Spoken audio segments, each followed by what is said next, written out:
It's just that guitar that started it, you know, and it's buried in it just now. Right there. You know, Okay. It was right there at the beginning. Yeah. Got it.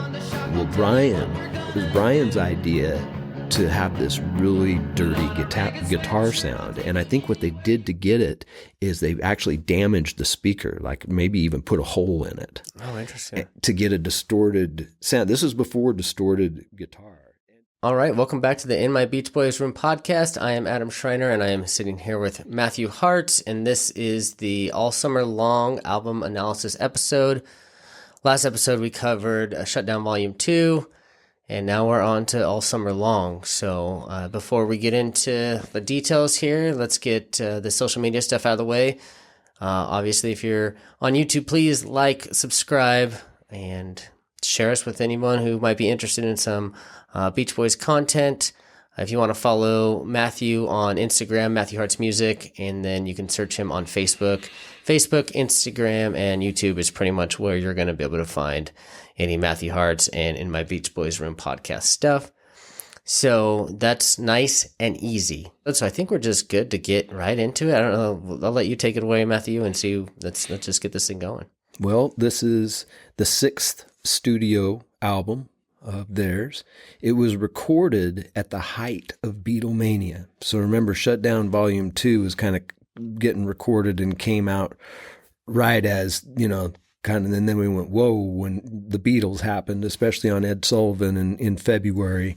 And so this album, you really got to think of as being recorded in the wake of that, as Brian and Mike being able to look back at that and go, whoa, you know, yeah, what's happening here? And Brian says it made him feel small. It made him feel competitive. It made him want to do his best stuff. So whatever that motivation was, you know, that's the same way his dad would make him feel, right? You know, or to, you know, so in a weird way, it was the same type of a motivation. Is like, it was a kick in the butt. Totally. You know, to try to take it to the next level. Totally. And he certainly, you know, did with this album. I mean, Shutdown Volume 2 was great for all the reasons we talked about that one. And this is a great album also. Yeah, I really enjoyed listening to this one. It was recorded April, May, and released in July. Okay. Went to number 4 as opposed to Shutdown Volume 2 going 13. So right. This one went you know, did much better. Much better. Yeah.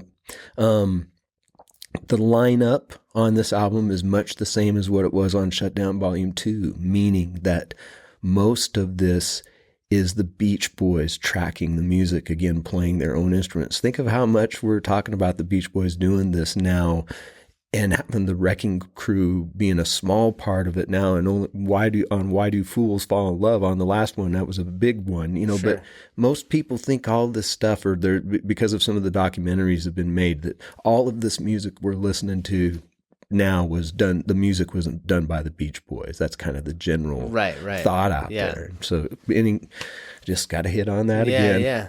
But the lineup of was Brian on the piano a lot of the time, Al on bass, sometimes on rhythm guitar, Carl on the guitars, Dennis on the drums. And then we've talked about Hal Blaine, Steve Douglas, Jay Migliore, Ray Pullman, and Glenn Campbell were kind of the small crew that worked on a few tunes. And I don't know if there's anything where the big crew did on this, but anyway, that's the lineup. Okay. I want to say something else about the song credits on this. There's a lot of songs on this album that were retroactively credited to Mike Love after the lawsuit in the 90s. Okay. I was reading a quote not too long ago about someone saying the credits, you know, it's interesting that in 64 that Mike was credited as the lyricist on Little Honda and Girls on the Beach, but wasn't on I Get Around, and you know, we'll go through some of that stuff as we go. But people wonder about Mike's actual contribution lyrically on some of these tunes are and how big it actually was. Like he got credit on Wouldn't It Be Nice for just one little line he claimed that he put on the tag of the song. You know what I mean? And I think there's some of that going on here where that like his contribution wasn't. Why did he get credit on some tunes and not get credit on the other tunes? I think there's some blatant examples like I Get Around. We'll get into all that. I just wanted to say that as we go into the discussion. That with some of the songs that he doesn't have the credits for, you're thinking that originally I'm going to note the ones that as we go through them and say, hey, this one originally Mike didn't have credit on, but after the lawsuit in the mid '90s, he did get credit on. And you're thinking that's because at the time he had only contributed a minimal amount. Is kind of what you're thinking. No, that's might be a reason that he got.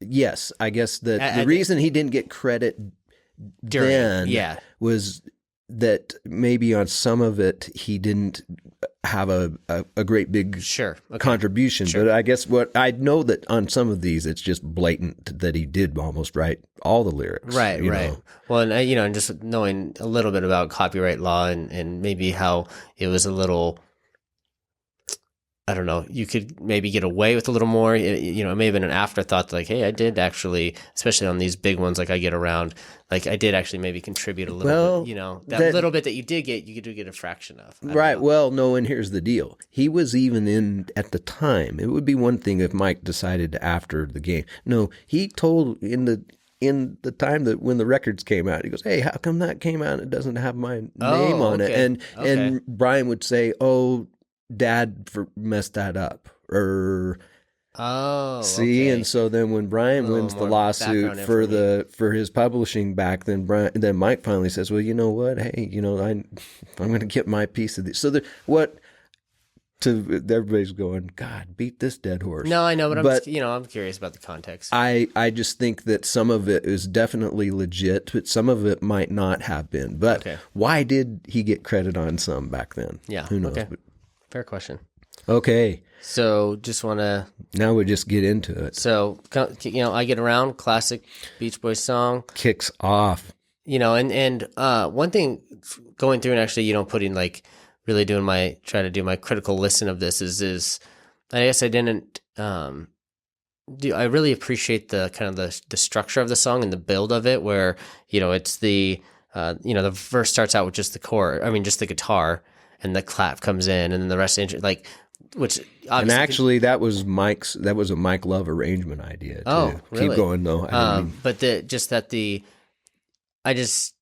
when I just listen to it, not really paying attention, I don't really notice that. But then it's like, wow, that is actually a really cool way that they structured it for me. So that's one thing that, like I said, it's a popular song. I've known the song, but when it's just.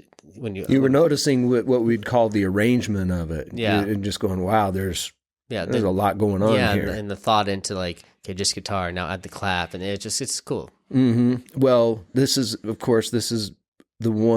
single that was released in the height of Beatlemania, and this one backed with "Don't Worry Baby" from Shut Down Volume 2. Mm-hmm. And I'm not sure. I think it was released in May, the single, and it went to number one. Oh, okay.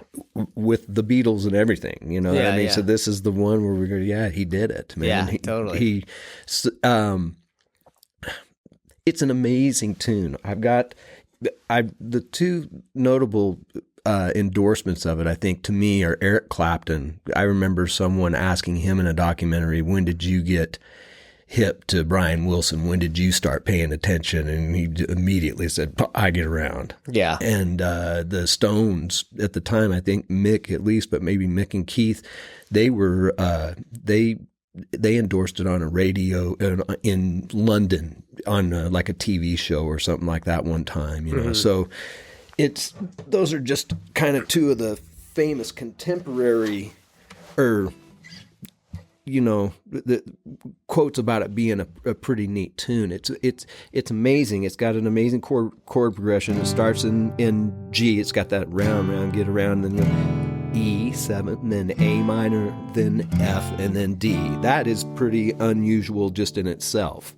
Then it starts with the verse doing that same thing, just with the boogie beat. and then the E, and then.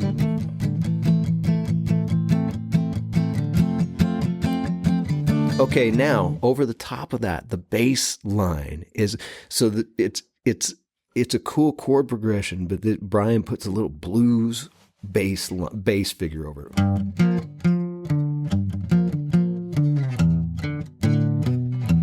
Oh yeah, that's cool.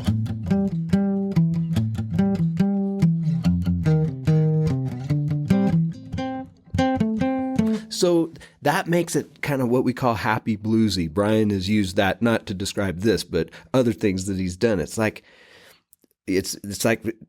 making it dirtier or bluesier, but it's just like this shading of this that really gives it. So that's cool right there. But then we go to this the breakdown session, or whatever you want to call it, section where the guitar and the bass are playing this line, and it's like a 2 minor to a 5 in the key of G. 2, 5, 2. And then you got that little figure there, and then back to, and then da da da da da da da da. Then wait a second, then down, and then E, and E setting up the middle part. We're in the key of A now. Da, da, da, da, now the D, which is the 4. Da, da, da, da, A. And then the E, go up a half step to F. And then let's go up to that breakdown figure, but we're going to raise it a half pitch to the key of A, or G sharp now, or A flat, yeah. Then everything moves to that, and I think it stays that for the rest of the record. But there's a lot going on. Yeah. In that, and those are, those are Brian's composed parts. That's not like something that studio musicians came up with. I mean, he and Carl, on some of those things. But sure. I mean, yeah, there's a lot going on. We better get off that. Yeah. Well, yeah, classic, great. Right into All Summer Long, which we mentioned. I mentioned this is one that was on that album that I listened to, so I knew this. Love this song. I always have. I'll let you, I guess, kind of speak to this one, and then. Well, it's another one of those that Mike got credit on retroactively. Both I Get Around and All Summer Long originally just said Brian Wilson on them. Okay. So this is another one. Was All Summer Long, even though it's the name of the album, was it a single? No, it wasn't. No, okay. But it's Okay. I think the only single from this is I Get Around, okay. Backed with Don't Worry Baby. Got it. But it was the last song on Endless Summer. And then the other thing is, and we talked about this before, I'm sure in the relevant podcast, but in 73, I think is the movie American Graffiti. Mm-hmm. And this was featured like in the end of the movie and over the credits. And that was a big part of the Beach Boys resurgence because that movie was so huge. Gotcha. One of the funny things on it is Brian is playing the marimba on it, which is the mallet instrument that opens it. Okay. The bang, bang, bang, bang, bang, bang, bang. Oh, right. It's not a session musician. That's Brian. And he screwed it up a bunch of times. And I think on the session tapes, even Dennis is going, come on, gee. I think there ended up having to be a whole bunch of takes because Brian was... Can I get it? Well, he was in... Maybe... It was just... And it is all pretty funny, I think, more than anything. But it just took him a while. I don't know if it was all Brian's marimba part that made it that they had to keep going over it, but it's speaking of that kind of unique instrument. There's also like a high pitched instrument. So like a piccolo or a fife, and so one of the sax players they think is playing that. Jay Migliori is playing that high, and it's a little out of tune. It's sharp. Yeah, when I heard that, I was like, I don't even know what that is. I thought piccolo, but and then there's like a kazoo on it. That's in there too. Huh. These are maybe they're fun summer instruments or something like that. I don't know, but there's a lot to think of. So starting B.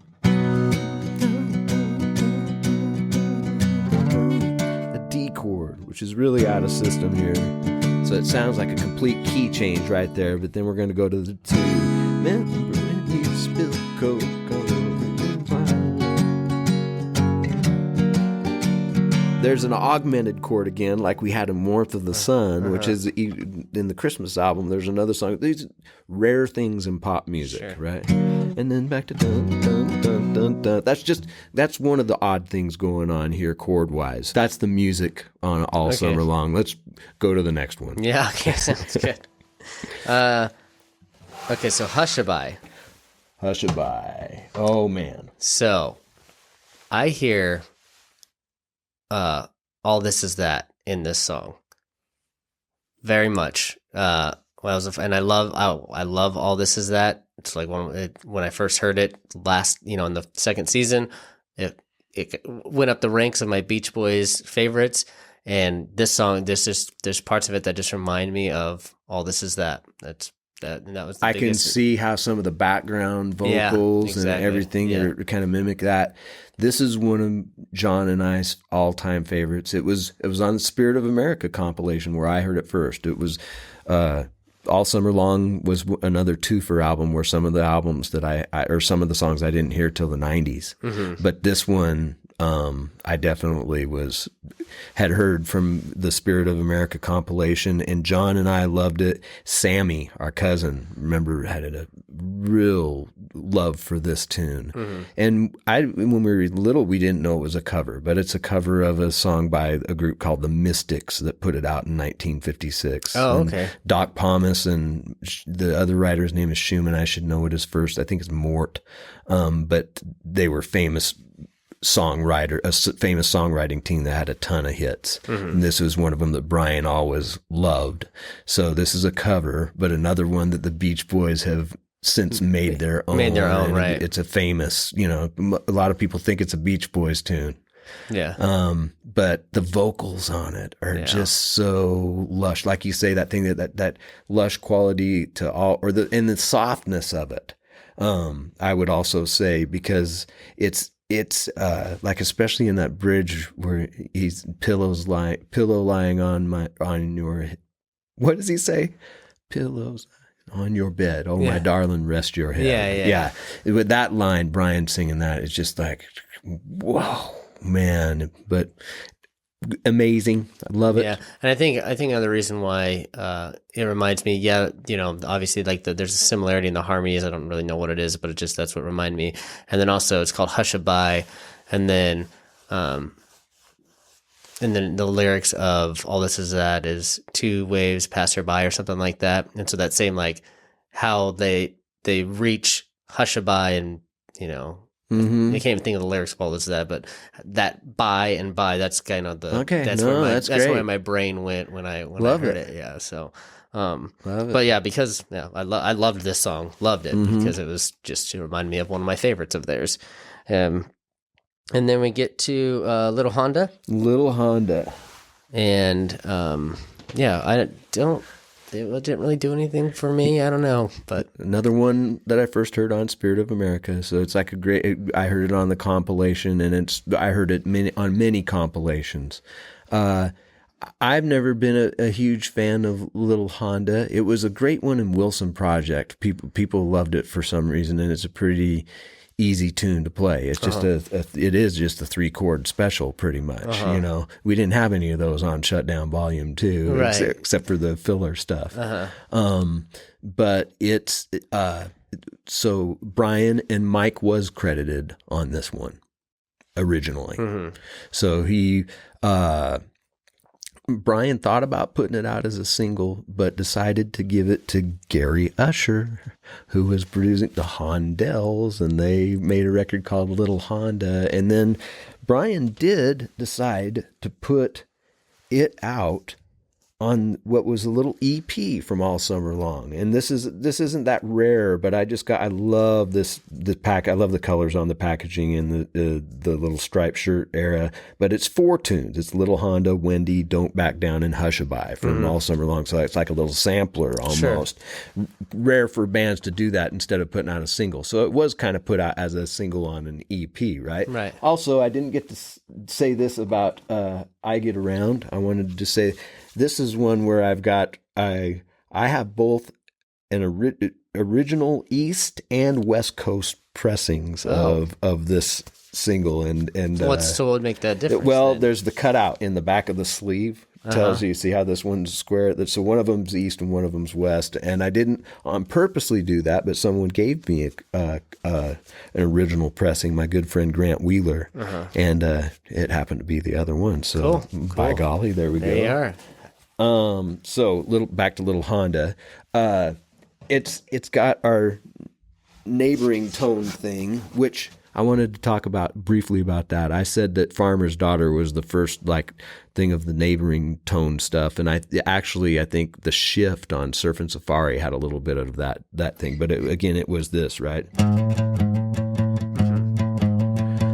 And that's on Little Honda, right? That's the whole thing. Well, it was Brian's idea to have this really dirty guitar sound. And I think what they did to get it is they actually damaged the speaker, like maybe even put a hole in it. Oh, interesting. To get a distorted sound. This is before distorted guitar.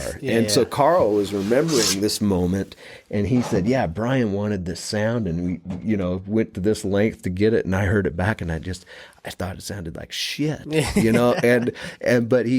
said, then the record comes out and they're going, oh, I get it. It's pretty hot, and so that's how they, this was before, Jimi Hendrix and, the guitar heroes of the late 60s were coming in and using a lot of effects on the guitars. I'm going to play that just because now that I have that knowledge, I'm kind of curious to see or to hear. I just want to hear a little bit of that, especially since play a song that I'm not the biggest fan of. Mm-hmm. Go! I'm gonna wake you up early 'cause I'm gonna take a ride with you. We're going down. It's just that guitar that started it, and it's buried in it just now. Right there. Okay. It was right there at the beginning. Yeah. Got it.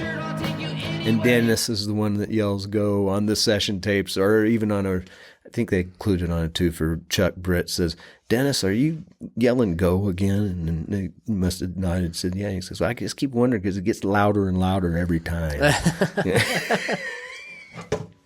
And I think the next take he does it even louder than he had done it any of the other times, probably on purposely. Oh, really? Right? Yeah, probably.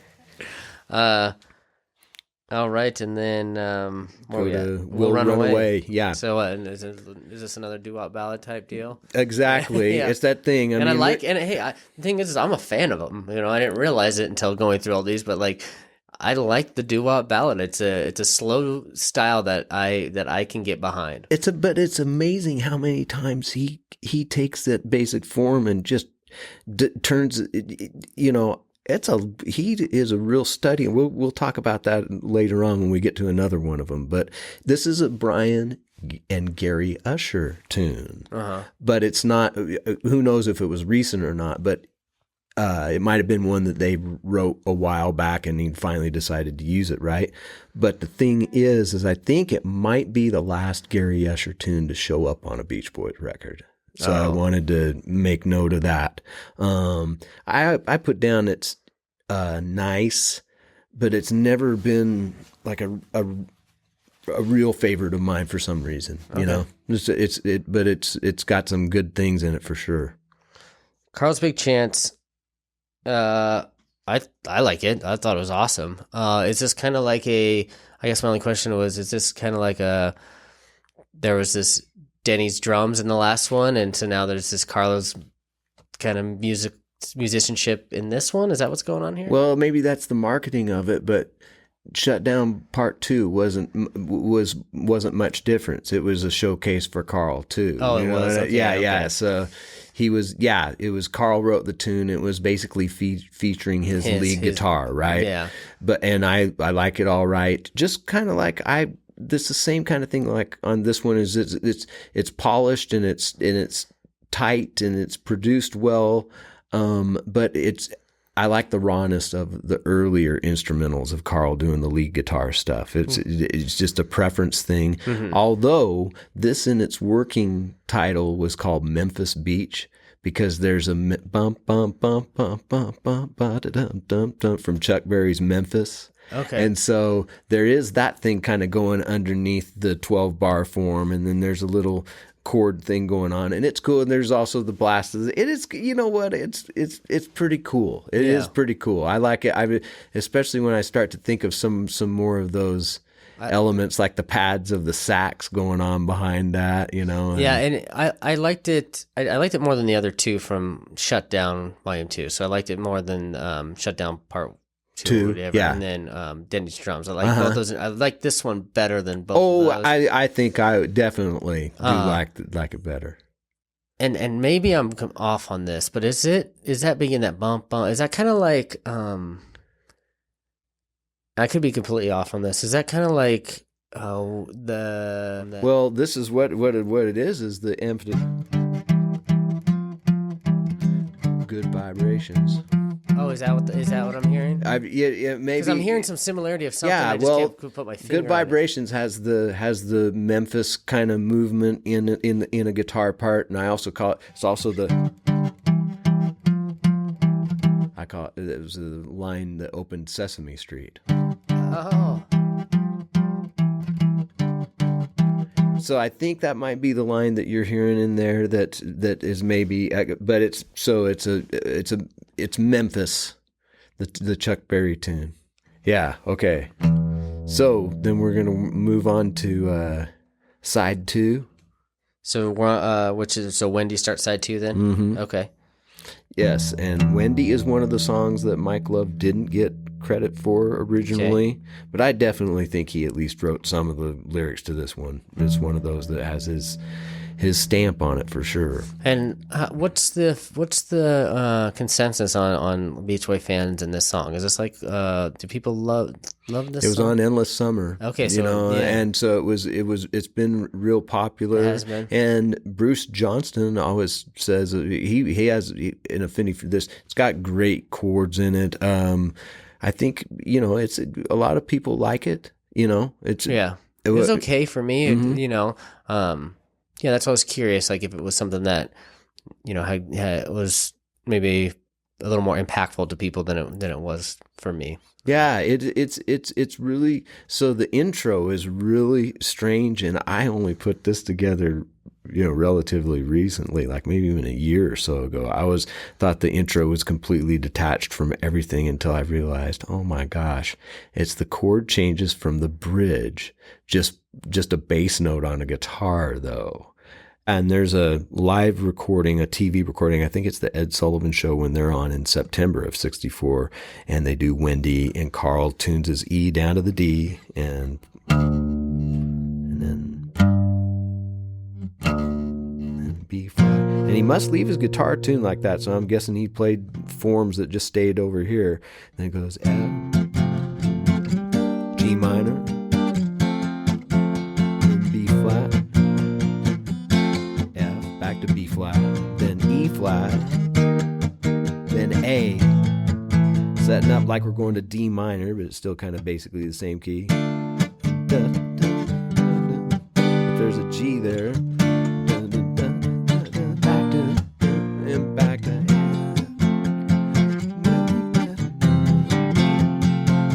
or that was actually more like.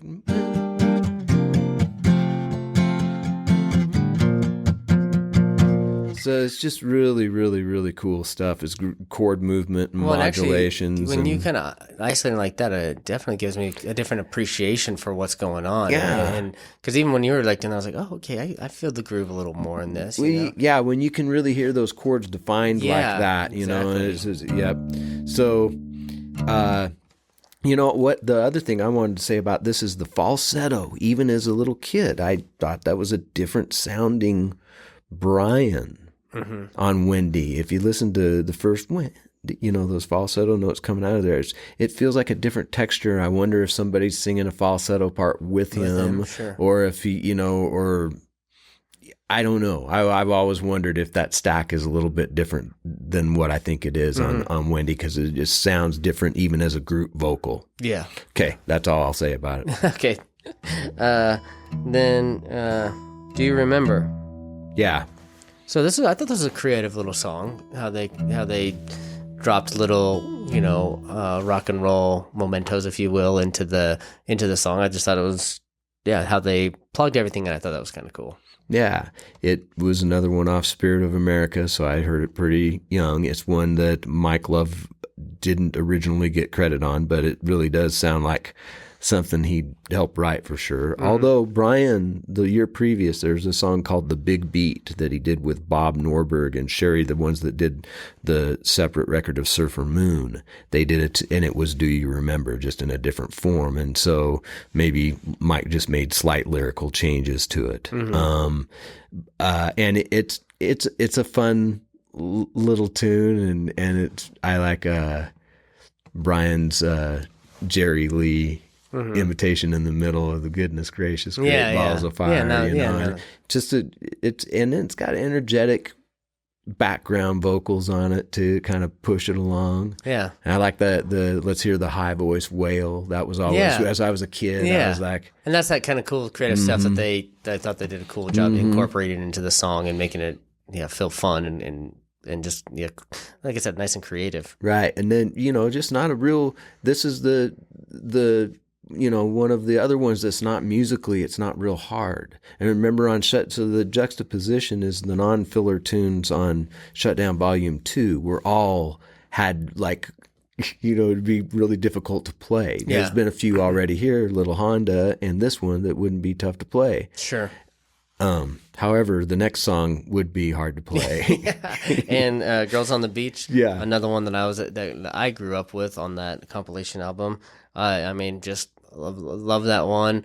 The part that always stuck out to me was the vocal on the sun on her hair. That's Dennis. Yeah. Gets that little cameo in that spot. That part is just always. I even remember because when I was a kid and in elementary school and girls are starting to be like a thing. Like I remember having riding in my dad's car, and when that song would play, I would think of my little, fifth grade crush, and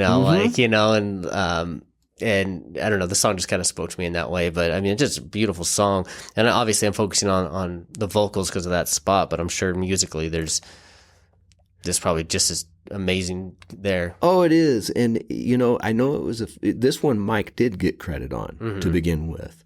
And it was also, there was a movie called Girls on the Beach, and the Beach Boys were in it around this time. Little Honda was on it, Girls on the Beach, and Lonely Sea from Surfing US. They did performances. So the Beach Boys were actually in the movie, and they were in a couple movies around this time. Nice. But anyway, Mike must have liked it because I think he was the one that he suggested a lot of the song lineup on Endless Summer, but it was on Endless Summer. It's another 6/8 with crazy chords and modulations. I mean, it's just like he's getting to the point of where I think we're getting to the. Well, no, there's plenty more coming up on some of the albums. But, I mean, it's just really wild and a really neat study of how many times he turned that form inside out. Right. It took a basic musical form and an idea and used it to trampoline into all kinds of different areas. Those songs are not anywhere, they're distinct. And he did distinct things in all of them. So, he really explored it. And then I have written in my notes that Dennis lead line in the bridge or whatever we want to call it, that's like a signature moment of it. And that's like in Beach Boy, just think if you were a chick at the time and you were loving Dennis and, you heard, they'd just be crazy, man. Oh yeah. For sure. It's too, I don't even want to try to, it's a difficult tune. Let's just put it that way. It's in E flat too. We haven't even talked about the crazy keys on these last two records. It's funny, but there's all just stupid keys. Yeah. The next one is Drive-In. Drive-In. Okay. I mean, talk about something that was pretty prevalent, I'd imagine, at that time. Oh yeah, it even was when I was a kid in the 70s. Yeah. Well, and it's going to a drive-in, for me, I mean, when I was in high school, it was definitely more like a novelty thing, but I mean, talk about accurate lyrics when it comes to a drive-in movie. But yeah, I mean, it's a derivative. It's kind of be true to your school and pom-pom play girl totally. taken to another spot, right?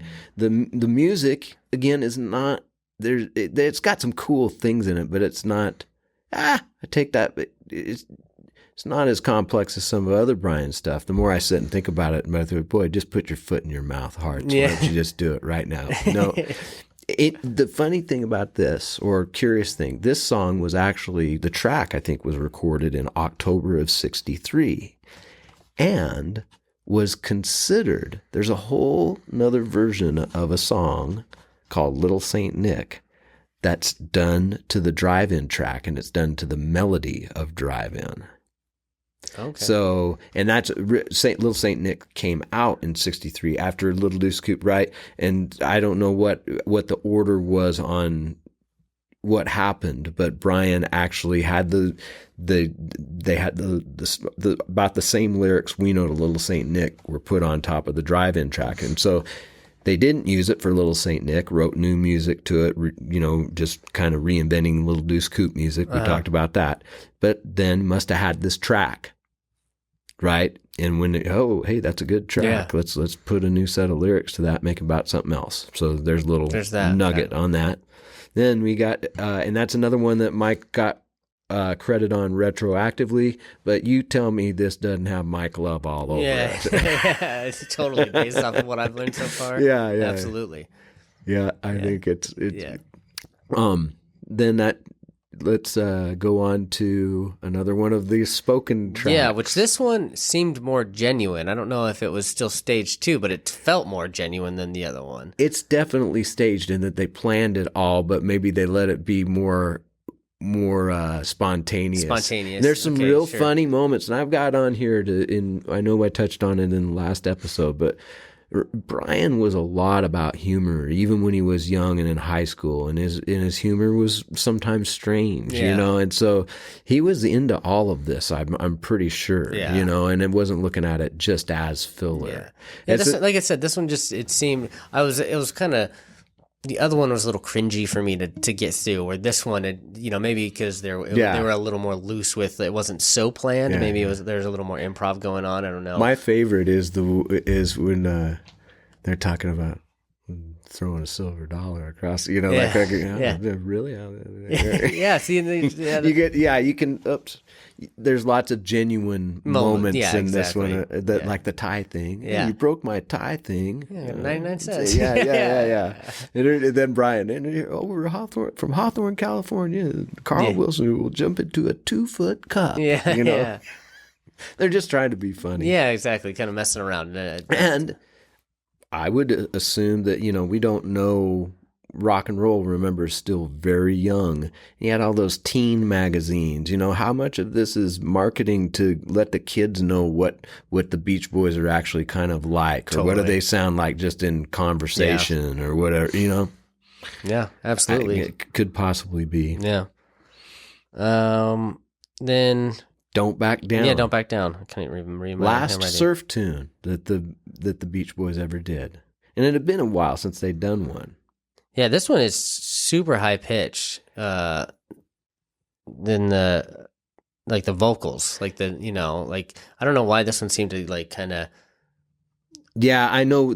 I'm trying to think of the spot you're talking about, but I think I can recall it. This has always been a favorite of mine. It's on Spirit of America again. So I've heard it for a long time. Yeah, I really liked this song, even with that.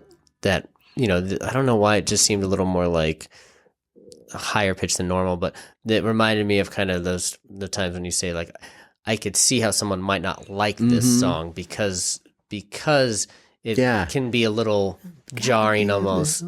Yeah. So, definitely. So, it's one of those moments that could be that spot for sure. Yeah. But I loved it. I thought the song was great. And it's another one of those that it goes from A flat to A. Guys get all wiped out with their feet in the air. They can shout, then do a 4. And right here, the background vocals do a thing I call tequila movement. Don't back down, don't back down. The instruments aren't doing that, but the vocals are. And so it gives us this dirty blues, hard edge thing to this little 3-chord pop tune that's going on underneath it, right? So, Back down. Not my boys. And then you go to 5, they grit their teeth. And then move that up a half step because they're going to go to the chorus. It's just a half step up to A and just 3 chords again. Don't back down. You gotta be little nuts. Show now who's got guts. Don't back down from that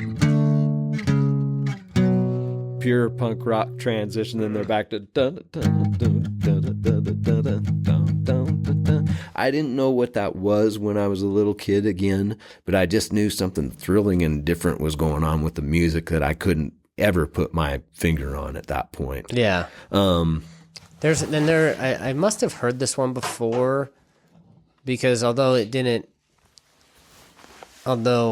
right away it didn't seem like it didn't sound familiar, the more I listened to it, I was like, oh, I feel like I've actually heard this one before. There's just something about the chorus that seemed familiar to me. But you said it was on Spirit of America? It's on, well, that's the Spirit of America compilation that came out. You're getting that confused with the Spirit of America tune that was on Little Goose Coop. No, sorry. Yeah, I did mean just now, though. I didn't mean it was on that compilation. Sorry about that. Yeah. Yes. It was on the compilation. Okay. Yeah. No, but you're right, though, because sometimes when you've said Spirit of America, I have got them confused. But I think maybe it was in this episode when you were saying that, and I made the distinction. So, damn, you're getting good, man. I mean, that is just, if I can't get that right, I don't know if I should be doing this. Oh, no. But that's, I mean, so that's the All Summer Long album. Mm-hmm. This album and the last album, Shut Down Volume 2, I really enjoyed. I mean, just, I was excited for last album and to do this album just based off of, I don't know, I really got into really analyzing these ones. Right, and I think you're starting. You can feel the energy of the progression of the music, right? I think I'm starting to feel that momentum kind of building. And you know the next things are going to be. I mean, everything just does that until Pet Sounds, and even after Pet Sounds. But this and Pet Sounds and Smile. Let's say this big creative thing that just keeps moving forward and forward and forward and forward until he just couldn't do it anymore. Yeah, totally. And you can And I think I've mentioned this before, but I feel like there's this like kind of micro and macro perspective of the Beach Boys when you can look at each individual album. I mean, even each individual song. But then as we're working through these the way that we are, and someone like me that I've never done this at all, I am feeling that build and that and I really felt it in the excitement to do these last 2 albums where it's like. Okay, and then I know you'd mentioned the next 2 that we'll do, which will be the Christmas album and in concert. I think we just concert. Just concert, yeah, because in concert's the other one, 70s, yeah. Right? That is that still felt throughout those, or these kind of just? Obviously the Christmas. The concert album is just a live representation of what they were doing at the time, and there's some interesting things going on with that. Okay, but the Christmas album, half of it is a new thing that they recorded in the summertime when All Summer Long was coming out. It's kind of, and I think that they've talked about how weird that was to be doing. I think that's the way everybody'd have to do a Christmas album is way ahead of the game. Whatever. Yeah. But so that's what we'll be doing next. Yes, I need to. Haven't decided if it's going to be 1 episode or 2, or. Well, I don't know, and I need to check the release dates. I think actually the concert album was released before the Christmas album, but I might be wrong on that. Okay. So I want to make sure I know it's just one month difference. Totally. So okay, perfect. Well, that will do it for this episode. If you like, thank you. Yeah, everybody. Thank you. If you like what you're listening to, subscribe. Do all that stuff. That really does help the podcast and YouTube channel grow and reach other audiences. So thank you so much, and we will see you next time